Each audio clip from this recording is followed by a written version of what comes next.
मध्य प्रदेश में सरकार किसी भी पार्टी की हो, लेकिन गद्दी के वो तमाम गुलाम केवल अपनी राजनीतिक रोटियां सेकने में लगे हैं। सत्ता में बैठे नेता किसानों के हित में बड़े बड़े वादे तो करते हैं, लेकिन उन राजनीतिक चूल्हों में अन्नदाताओं के साथ तमाम वादे आग के हवाले हो जाते हैं। ताजा मामला आगर मालवा जिले का है, जहां किसानों के साथ ऋण माफी योजना के नाम पर करोड़ों रुपए की ठगी की गई और किसानों को अपने हाल पर छोड़ दिया गया। करोड़ों रुपए की धोखाधड़ी के बावजूद आज भी यहां किसानों की सुध लेने वाला कोई नहीं है। देखिए आगर मालवा से संवाददाता लव कुश बैरागी की ये खास रिपोर्ट। धोखाधड़ी का यह मामला आगर मालवा से करीब 20 किलोमीटर दूर बड़ौद विकास खंड की सुधवास सोसाइटी का है। किसानों ने आरोप लगाया है कि सोसाइटी प्रबंधक मांगू सिंह ने कमलनाथ सरकार के ऋण माफी योजना में किसानों के कर्ज माफी के नाम पर करोड़ों रुपए के घोटाले किए हैं और किसानों के साथ ठगी की है। आप कभी बैंक में गए स्टेटमेंट निकालने के लिए? 5 रोज को पहले क्या बोला? वो बोला कि स्टेटमेंट निकाल दूंगा, तो वो बोले कि ये तो बंद हो गया भोपाल से ही आगे से। कौन बोलता है इस तरह से? कौन है वहाँ पे बड़ौद में? पठान साहब, बैंक प्रबंधक। हाँ, वो बोलता है कि ये तो बंद ही हो गया। मैंने कि मेरा खाता देखना है, मेरे को निकाल दो। तो बोलता है कि 100 नंबर पर फोन लगाऊंगा तो मैं अंदर करा दूंगा अभी। अरे इस तरह से क्यों बोलता है? क्या कारण है? मैंने क्या मालूम कि वो क्या कारण है। यही कारण है दादागिरी का। दादागिरी का? हाँ, यही कारण है। तो आप क्या चाहते हैं? आपका खाता का स्टेटमेंट? खाता सही चाहिए और क्या। और इनने 32,000 कर दिया और 28,000 जमा हो गया था 2018 में। उसके बाद प्रमाण पत्र आया 30,485 का और बैंक से स्टेटमेंट निकाला तो उसमें 32,000 रुपये लिखे। और जब शाखा में हम खाद बीज लेन देन के लिए गए ऋण माफी के बाद में, तो 7,410 रुपये मांगे। तो हमने पूछा कि काहे के मांगे, तो पिताजी को बोले वो कि 7,410 जमा कर दो तो आना बैंक में, नहीं तो मत आना। तो उस टाइम पे उनको खाद भी नहीं दिया और फिर ऐसे 2-4 लोगों को फिर इकट्ठे करके पैसे मांग रहे। तो फिर वो बोले कि 3,220 में तोड़ कर लो। तो हमने तोड़ उसके बाद भी नहीं किया, तो उनने खाद नहीं दिया उस सीजन में। फिर हम गेहूँ चने के टाइम पे फिर डबल गए, तो फिर वो क्या बोले कि खाद बीज तो अभी मिलेगा ही नहीं तुम्हें जब तक ये पैसे जमा नहीं करोगे। तो हम ये समस्या लेके भी बड़ौद शाखा में गए। बड़ौद शाखा में उनको बताया कि ये हमसे 7,410 मांग रहे। तो उनने बोला कि हाँ मांगू सिंह मांग रहे, दे दो उनको। वो ये भी हमने बोला कि काहे के मांग रहे, जानकारी निकालो। तो बोले कि उनके पास जाओ, हम कुछ भी जानकारी नहीं देंगे। किसान बताते हैं कि उनके कर्ज की रकम कम थी, लेकिन उन्हें ऋण माफी का प्रमाण पत्र ज्यादा रकम का मिला। इससे अनुमान लगाया जा सकता है कि शेष बची रकम सोसाइटी प्रबंधक मांगू सिंह की जेब में गई है, जो सरकार सहित सभी जिम्मेदारों को सवालों की कटघरे में खड़ा करती है। हमारे बैंक का कर्जा था 36,000 रुपये। इसके बाद में 60,000 रुपये हो गए। 60,000 से 76,600 रुपये हो गए। कर्ज माफी में कितने रुपए आए? 76,000। आपने कर्जा कुल कितना लिया था? 36,000।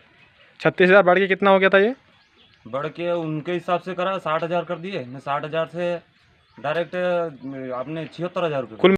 मेरे 1,40,000 रुपया कुल पैसे थे। 1,40,000 थे? 1,40,000। अच्छा, कब थे ये 1,40,000? ये सभी अपने 18 में। 18 में थे।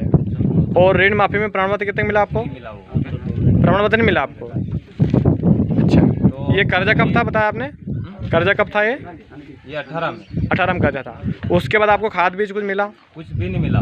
जिसके बाद में गया मैं पूछी वो बैंक बोर्ड में, तो बैंक में जांच किया तो 2 लाख में ऊपर पैसा निकाल लिया, तो वापस आई होगा।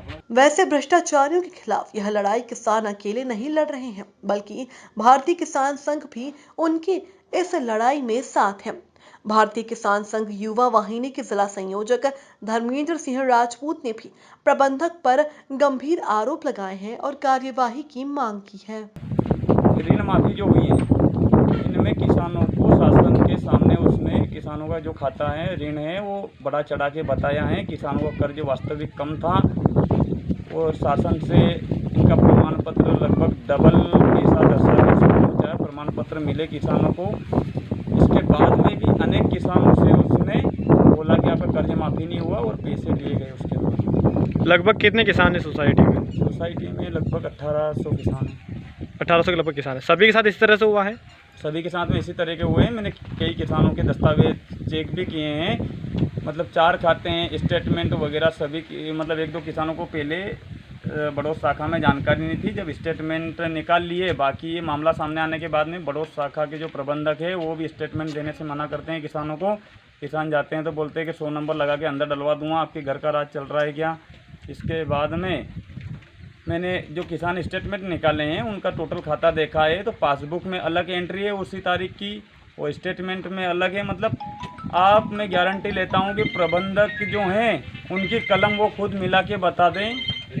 मतलब जितने दस्तावेज है सब में अलग अलग, मतलब किसी भी जांच दल से चेक करवा लें, एक खाता भी मतलब गारंटी है कि सही नहीं निकलेगा उसका। इस मामले में जब जिम्मेदार अधिकारियों से बात की गई तो वे जांच का हवाला देते नजर आए। अब देखना होगा कि जिम्मेदारों की इस कार्रवाई में क्या किसानों को उनके हक का पैसा मिलेगा और भ्रष्टाचारियों के खिलाफ कोई एक्शन लिया जाएगा। संस्था सुदवास के किसानों द्वारा प्रभारी संस्था प्रबंधक सिंह मांगू सिंह की जो शिकायत की गई थी, उस शिकायत के संबंध में प्रभारी संस्था प्रबंधक को हटा दिया गया है और संस्था प्रबंधक प्रभारी पर्यवेक्षक नारायण सिंह वर्मा को संस्था का चार्ज दिया गया है और इसकी जांच चल रही है। जांच होने के उपरांत इस पर उचित कार्रवाई की जाएगी। वहीं मध्य प्रदेश कांग्रेस कमेटी के प्रदेश सचिव और कांग्रेस के वरिष्ठ नेता गुड्डू लाल ने बताया कि सुधवास सोसाइटी में ही नहीं बल्कि ऐसी कई सोसाइटी है जहां करोड़ों रुपए का घोटाला हुआ है और यह सब भाजपा की सरकार में हुआ है। ये केवल सुधवास का मामला नहीं है, ये जब हमारी सरकार थी तो जब हमने इसको देखा तो ये हर सोसाइटी में इतना भ्रष्टाचार हो रही है। सफ़ेद हाथी ये विभाग साबित हो रहा है, भ्रष्टाचार का अड्डा बन चुका है ये। मेरे को अभी सुधवास का जो मेरे नॉलेज में आया है, मीडिया के माध्यम से भी आया, वो लोग भी मेरे पास आए थे कि जिन लोगों ने कृपाल सिंह करके कि उसने 28,000 रुपये का कर्जा लिया, 28,000 को उसने जमा भी करा लिया मुंशी ने। 32,000 रुपये जो हमारी सरकार ने, कांग्रेस सरकार ने माफ़ किए थे, वो माफ़ का प्रमाण पत्र भी मिल गया, वो भी जमा हो गया। उसके बाद भी इनके ऊपर 7,500 रुपये और निकाल रहे हैं। ऐसे कई किसानों की शिकायत, वहाँ लगभग सैकड़ों किसानों की शिकायत है वहाँ पर कि हमारे यहाँ पे डबल पैसा लिया जा रहा है। मैं मांग करता हूँ, ये शासन तो कोई कार्रवाई करता नहीं है, लेकिन अधिकारियों में यदि थोड़ी बहुत भी आत्मा और गरीबों के प्रति, किसानों के प्रति अगर थोड़ी बहुत भी सहानुभूति हो तो ऐसे कर्मचारियों को तत्काल जेल भेजो। निलंबित करना या हटाना कोई सोल्यूशन नहीं है। इसकी जांच हमने कांग्रेस सरकार में पूरी जांच चल रही थी, उस जांच को भारतीय जनता पार्टी के सरकार में रोक दी गई क्योंकि ये उनके कमाऊ पूत हैं। मैं मांग करता हूं उन अधिकारियों से, शासन से तो मैं हाथ जोड़ता हूं, वो तो कार्रवाई करेंगे नहीं क्योंकि मध्य प्रदेश के अंदर भ्रष्टाचार अखंड तक डूब चुका है।